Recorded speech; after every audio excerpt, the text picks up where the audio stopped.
Welcome to the Edgevana Podcast, where we illuminate subjects in the IT infrastructure space.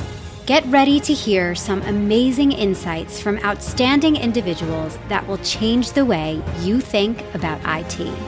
And now, here's your host, Mark Thiele.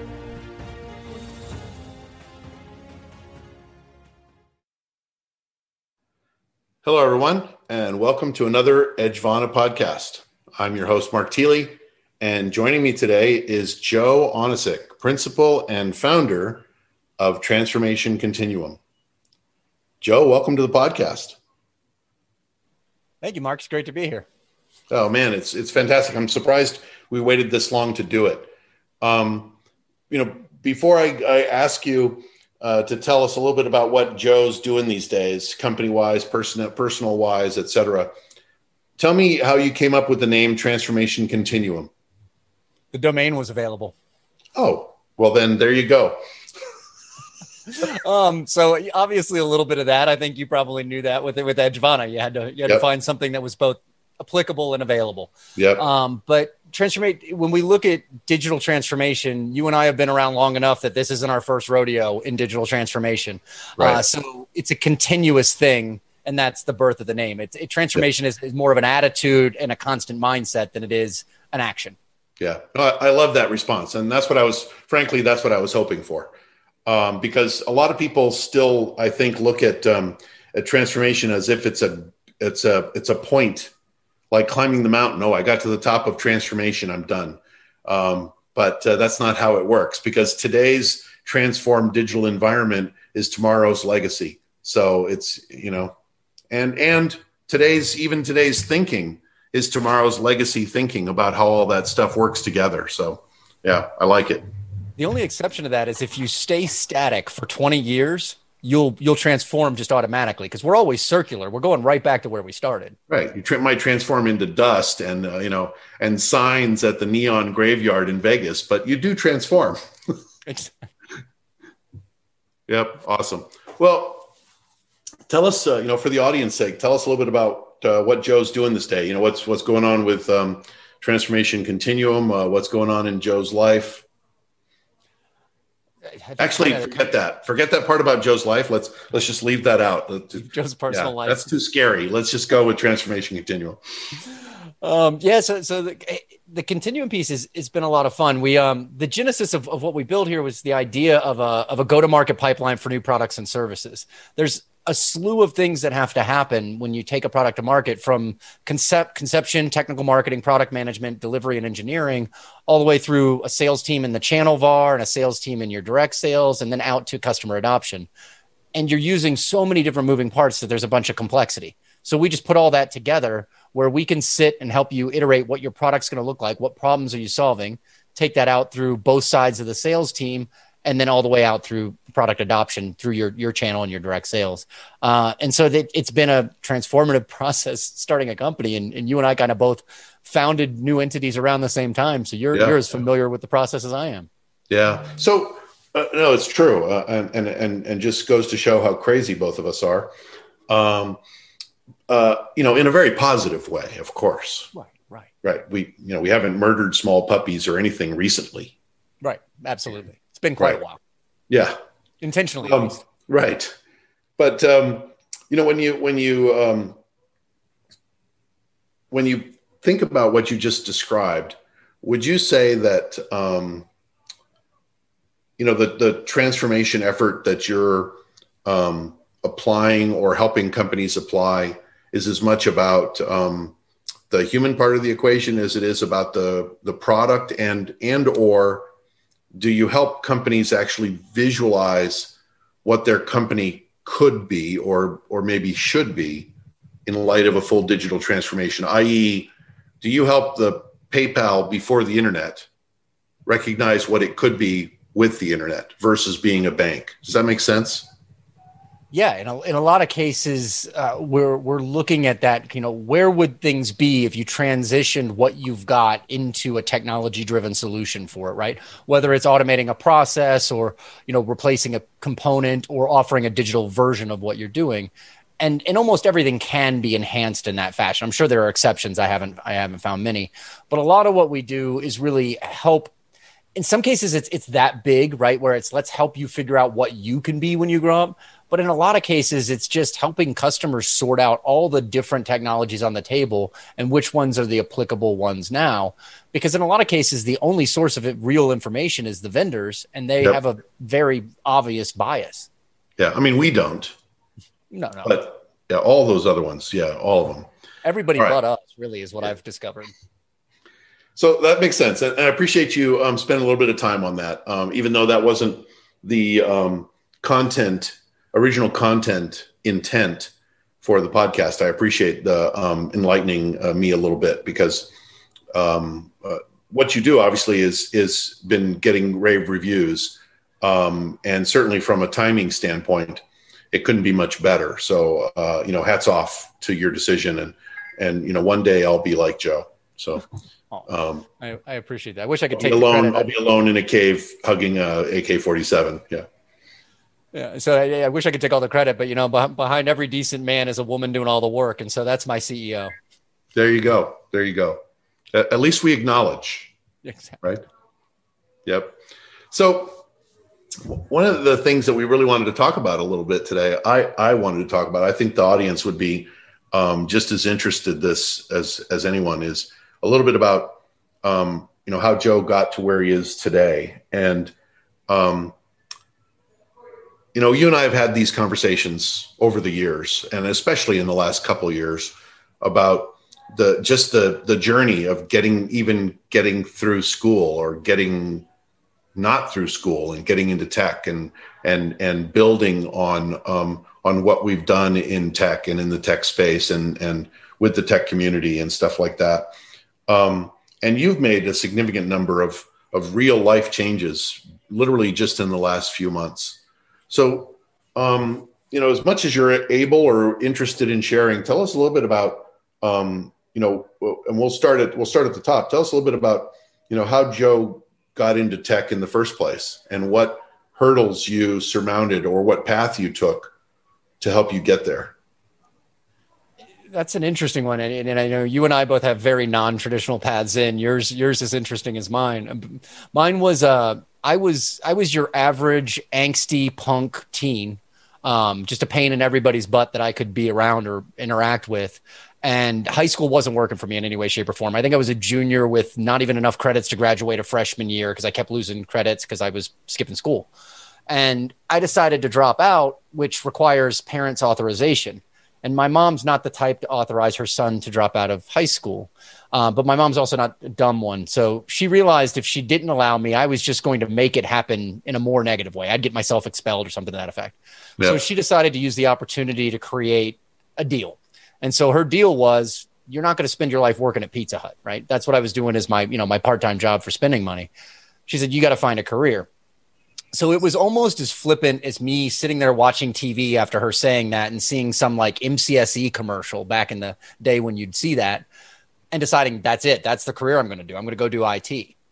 So I found myself a little like IT chop shop that, took whatever money you had and pretended to teach you something useful. Yeah. And I used that to parlay into an IT job. And within a couple of years, I was really scaling up through it and finding a passion for it. Nice.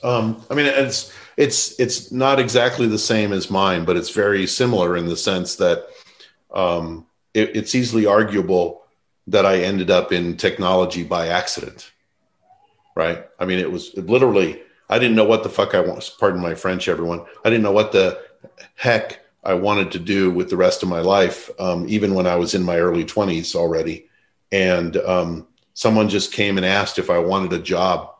And I thought, okay, I can't spell that, but sure, why not? Let's do it. And that's how I got into tech. I didn't tear apart Atari machines or things like that in my basement. I didn't play video games on $3,000 word processors. I didn't do any of that stuff. And even after being in IT for a while, it's not like I had my own email server or whatever. I usually did IT at the office and came home to, my normal routine, right? Whatever that was. So really interesting. And so, you've done a lot of stuff in IT, and you mixed joining the U.S. military for a while in the Marines, and you built it into a widely respected career in some major organizations. Tell us a little bit about going from an accident to being someone that people looked for in the tech space, and what that took, and what recommendations you might have for someone else who's feeling their way, right? Because I talk to people all the time that are trying to help others figure out how to get into a job like you and I accidentally came into, right? The fact that they are still available and et cetera. But it's real easy to say, oh, you just buy a shovel, you get some gloves, and you go wait for somebody to hire you to dig a trench. Yes, you can do that. But do you ever graduate to running the backhoe, or to actually being the guy or gal that's hiring people to dig the trench? And you've done that in IT. So, how did you do that? So that's interesting. I didn't have a word for it until I stumbled into product management way late in my career, but the word is differentiate. And so you and I know that with our businesses and with our products. It's not just about having a great product. It's making sure that product is differentiated from the other products in your space. And if there aren't other products in your space, you're probably building something nobody wants. So right. You should have to differentiate. And so throughout my career, I've been surrounded by giants. My first IT mentor was 10 times smarter than I am and 40 years older. So he had all that extra wisdom and knowledge coming back from like ham radios into electronics and phone systems, and then over to IT in the early days. So I looked at that, and instead of being intimidated, I started to look at the things he couldn't do. He was terrible at dealing with people. He was a really, really just gruff and weird human being, which is fine. So I looked at how I could apply what I could learn to things that the people around me couldn't do. And that's where a lot of my success created. When I first joined Cisco, I was surrounded by these engineers. One of them, this woman, had an electrical engineering degree and 3 CCIEs, and she was wicked smart and articulate. And I met her the first day and realized I can't compete on that level, but where she's not comfortable is taking it up a level to the business conversation. So let me go here where I can make a name. Yeah, that's fantastic. And it is weird, and probably one of the reasons why you and I seem to get along so well, because there was a specific point, a weekend in my early career. I'd been in a traditional old style data center, being a data center operator, then a data center manager. And then that life went away when we got acquired. And I basically started from scratch again in client server, supporting PCs and crap like that. And about a year and a half in, I was still working 12, 13-hour days, trying to prove that I could do this stuff, even though I had no idea what a LAN was. I had no idea how to use IP addresses. I didn't know any of that stuff when I got acquired and given that job. So I was trying to prove myself, and I got asked by my boss. He said, "Mark, there's a help desk manager job open and you haven't applied." And I said, "Well, I'm still trying to figure out this other stuff." And he goes, "Well, I don't like any of the other people that have applied, so I want you to apply." And I said, "Okay, let me think about it over the weekend." So I came home and I talked to my wife about it.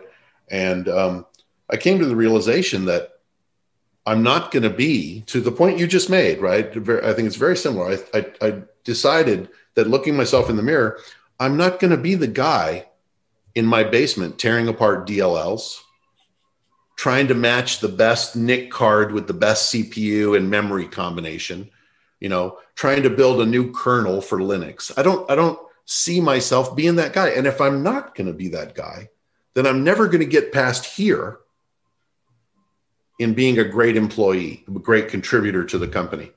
So I said, I've reached my level of incompetence. Now make me a manager, right? And that's how I got into leadership. Again, I'd been a manager before that, but that's how I got back into leadership. Again, literally by accident, but with a purposeful decision, right? And I think that's so important for people to think about. And if you want to elaborate on that more, I'd love to hear it. But I think it's so important for people to know who they are.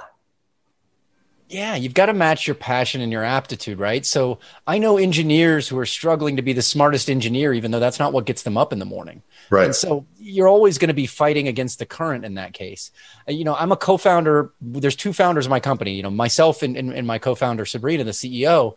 And I don't have any direct reports. I don't lead anyone. And that's by choice, because the amount of time investment required to lead people effectively is not something I can do while having to do all the doer things I need to do for the company. And it's not something I'm necessarily great at unless I've got, A players that are very autonomous. Then I can just keep them directed and mainly get stuff out of their way so they can do their job. Right. So it's funny, like we designed my role in the company. I jokingly and lovingly say, everyone in our company has to hear what I want to say, but nobody has to do anything about it. Interesting. That's cool. Anyway, just to repeat for everybody listening, as Joe just pointed out, and I sort of mentioned earlier, it's so important to recognize what it is you want to be good at. And if you're already a leader, keep that in mind as it applies to the people that report to you, because you could spend 80% of your time and your employees' time trying to make them do shit that they're not good at. Or you could spend 10% of your time making them really excel at the stuff that they are good at. You decide where's the balance of opportunity there, right? And the one thing I'd say is give yourself outs, right? Like if you get put into a leadership position and you're not cut out for it, think that through. Are you better off continuing to beat your head into it and try and do it? Is your team better off? Or should you admit it and find the thing you are great at? Yep. No, absolutely. Couldn't agree with that more. So, Joe, you've taken a big life turn recently. How much of that activity are you willing to share with the 3 or 4 people that will listen to this podcast? As long as it's not above 5, I can share it all, right? Yeah, I'm sure we won't go above 5. No more than about 450 to 700, or maybe 1,000, or maybe 1,500 above 5. Yeah, so it's pretty close. Fair enough. I can't count above 5, so I don't know those numbers. There you go. So I'm trying to think. So it's maybe 4 months ago at this point, but I woke up and my life was Groundhog Day, right? I'd wake up at 5 a.m. I'd make coffee. I'd sit down at my desk with coffee and I'd start checking email.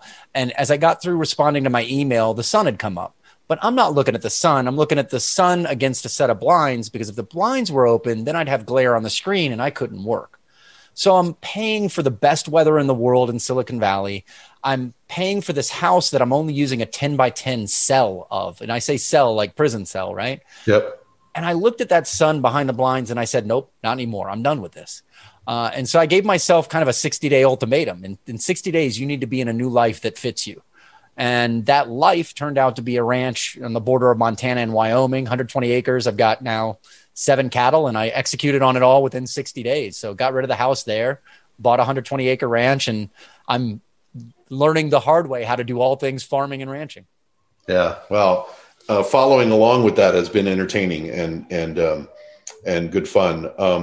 A serious demonstration of some of what we were just talking about, which is knowing yourself and listening to yourself, right? But also of affecting transformation, right? So, now that you've done it, I mean, I know some people, like a good friend of mine who's a senior exec at Facebook, and I don't know that he'd want me to repeat his name in front of everyone, but he's just taken an Airstream, and he does most of his work from outside or even inside national parks and monuments around the country, right? And he seems to be loving it. He's been doing it now for 8 or 9 months at least, maybe longer, and he just seems to be loving it. And then we both know Keith Townsend, and he's sort of done the traveling CTO show, via his Airstream. And I really admire folks who grab their dream and just make it happen against the grain. And so, hats off to you in this. And I frankly can't wait to come out and visit. In fact, I was just in Montana, and I was talking to my brother about your place, and he goes, let's go visit. So his place in Roundup is about a 2.5 to 3 hour drive from where you are. And so it's not that far. We could potentially make a day trip out of it when I'm up there visiting. So don't be surprised if we show up in his big Ford and try to compare big trucks and boots and hats and all that stuff. And have a tractor pull. Who cares? All of it. There you go. There you go. So have you thought about trying to be able to do work from your tractor? I mean, other than actually building roads or trying to bale hay or anything else? I'm trying to think. I'd have to figure out how to get some good signal there, because most of my property, actually all of my property, with the exception of one 10 by 10 foot spot, has no cell reception. So it's all about figuring out how to extend that. But yeah. I also kind of like the isolation, right? Like yep. I've got an excuse for not being connected, and so I don't have to fight myself on it. Sorry, don't have cell signal. Yep. No, that's awesome. And my brother's place is very similar. I remember the first time I went there with our daughter, and she was heavily using social media. She was like a 13, 14, 15-year-old, something like that at the time. And we're driving up the dirt road off the main highway to get to their place, because it's another 20-minute drive to get to their place from the main highway. And my brother says, okay, Kestine, I'm just letting you know, we're going to get to this next curve in about 2 miles, and we're going to go up a little hill. And once we get to the top of that hill, that's the last time you're going to have any reception. And she's all, yeah, whatever you say, Uncle Pat. And then 2 miles later, we go over that little hill and we go around the corner, and she screams from the back seat, right? No more reception. No more reception for the rest of the weekend, right? So, and frankly, every time I visit, including this past weekend, where's the camera? There it is. I really enjoy the fact that by about 2 or 3 hours in, I start forgetting to reach into my pocket every 5 minutes to look at my phone. Yep. Yeah, the most relaxing days I've had since being out here are the most backbreaking days. It's a day on the tractor baling hay, or a day fixing fence and digging holes, because my cell phone doesn't work and I don't think about it. It sits in the house. Yeah. That's awesome. So, seeing what you're seeing in the market, Joe, as we get close to wrapping up the podcast, you're obviously talking to customers that are in the throes of making major change, and they're nervous. They are experiencing the complexity of the modern environment with the known risk, effectively, that while transformation of any kind is vital to profitability and long-term growth, it also has a high failure quotient in the industry, right? Something like 70% plus of companies that attempt it fail the first time, right? So, what kind of things are you seeing? And what, if you had to give somebody some advice, whether they worked with Transformation Continuum or not, what would it be? So I guess the first major thing I'm seeing is everyone knows, and it's kind of cliche at this point to say that 2020 accelerated digital transformation. Disruption accelerates transformation. That's unanimous, right? So while that happened, if you look at remote work and all the things that went on and accelerated during that time, public cloud utilities would very much lend themselves to the world of 2020, but we didn't go all in with public cloud. So the fact that we didn't go all in with public cloud tells me we're never going all in with public cloud. We'll always have a mix of on-premises assets we want, moving to edge assets that we need for local processing and localized resources, and the public cloud when and where that works in PaaS or SaaS or IaaS models. So if we have that blend, and we know that's where the blend is going to be, start embracing the fact that that's going to be the blend. Yep. And the second piece of advice is look at transformation almost the way I looked at this ranch move. The first idea was I need change. The second idea was it's going to be a ranch. The third idea was the location, that Montana, Wyoming type area. And then from there, it was, if I find the right ranch, it'll be cattle. If not, it'll be alpaca. If not, it'll be sheep. But each decision got me closer to the next thing to decide. I didn't start out with some roadmap that was going to be perfect for my transformation. Right. No, I think that makes a lot of sense. And I mean, that is sort of aligns with advice I give people in like some of the startups I advise, et cetera, et cetera. Everybody needs a business plan and a set of objectives for going forward. But if you treat the business plan as if it's 2 tablets with 10 commandments on it that are unchangeable, you're going to find yourself in a world of hurt, even just 9 months or a year down the road. So it's okay to have a vision for where you want to get to, but the how and the how much need to happen as you go, right? So that's awesome. So where do people find you If they want to hear about what's going on with Joe, or if they want to get some irreverent advice via the tweet sphere or LinkedIn. Yeah, I've been saying lately that my tweets are known to the state of California to cause cancer in mammals. So I am a prickly pear. Be careful. But if you want to find me, I wouldn't advise it. It's at Joe Onisick. So at Joe Onisick on Twitter, and that's probably about it. Awesome. Well, I enjoy following along and contributing occasionally. So I highly recommend it. And Joe, this has been fantastic. Really appreciate you coming on the show. Always good to see you and talk with you. And as I said before, I can't wait for the opportunity to come up and actually pay a visit and say hi to your. It's ironic that you have cows that are sort of like pets, when the entire industry is saying don't treat the servers like pets, but treat them like cattle. So I think that's a fun irony for where you've ended up. I agree. And I appreciate you quite a bit, Mark. I can't wait to see you out here. And thanks for having me join. Awesome. All right. Take it easy. Thank you for listening to the Edgevana Podcast. Be sure to subscribe to the show on your favorite podcast listening app or on YouTube. To learn more, visit www.edgevana.com. Thanks for listening, and be sure to join us on our next episode.